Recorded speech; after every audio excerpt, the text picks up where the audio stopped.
Storm Tracker 7 weather is presented by Panhandle Cleaning and Restoration.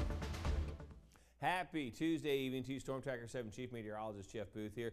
Getting that final push of rain moving on through the area. We had some heavy rain, actually with wind gusts to around 45 miles an hour when that action was going through Washington County. So watching that push through, but now the really heaviest rain is actually in the worst of the weather. That's pushing out of here. Still have a few lightning bolts out there, but generally looking a little better with some steady rain just to the northwest of Cadiz. But yeah, tracking now some nuisance rain out there. You can see here's the batch of that heavier rain that went through not too long ago, Middleburn, Sistersville, New Martinsville, Tyler, Wetzel counties. Now it's out of here. Still have some rain though hanging around Moundsville into Cameron, wheeling down through Belair, Shady Side, tracking some of that. Also some of that as well out near Powhatan Point. So a little bit of shower activity out there and some storm activity, but now really turning into a bit of a nuisance rain.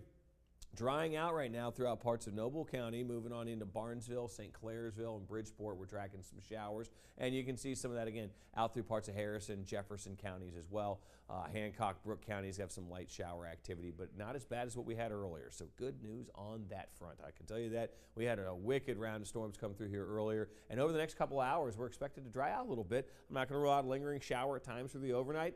Can't rule out a few early showers tomorrow morning. Most of us, though, look like they're going to be sleeping through that, and we'll be improving weather-wise as we get into the day. Here's a look at that line of shower storms. We've had kind of a secondary batch push through.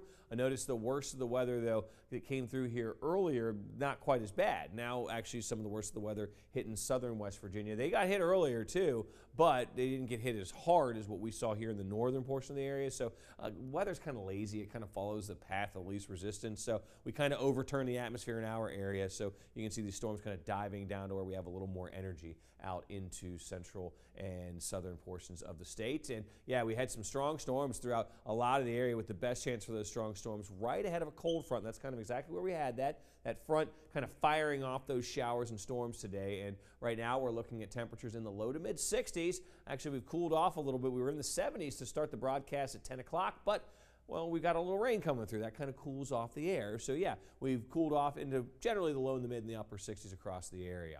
Storm Tracker 7 predictor showing that rain moving out of here. Again, you might see a lingering shower here or there at times through the first part of the overnight. Tomorrow morning, though, should be drying out by the time we get to 7 a.m. Look what happens as we head towards lunchtime. Clouds really starting to break up, looking pretty good out there. And we're going to get some sunshine into the afternoon. That will be nice. And then we track the chance for more rain as we hit your Thursday. But let's just look at tomorrow. 70 for a high, looking good. A few a.m. showers, spotty. Most of us sleeping through that. Early risers might get a sprinkle or two. We've got some showers, a few storms into the afternoon on Thursday. We have an isolated chance for a strong storm here or there. Won't be as big of a threat as what we saw today, but you can't rule out an isolated storm getting strong. Breezy next few days, actually Thursday through Saturday. Off and on showers on Friday. Saturday, we start to see that action move out of here. Early rain, but then some improvements as we head on into the afternoon. 62 on Saturday for a high, and then we look great on Sunday. Monday and Tuesday, upper 60s Sunday, low to mid 70s on Monday and Tuesday. A pleasant weather pattern on the way.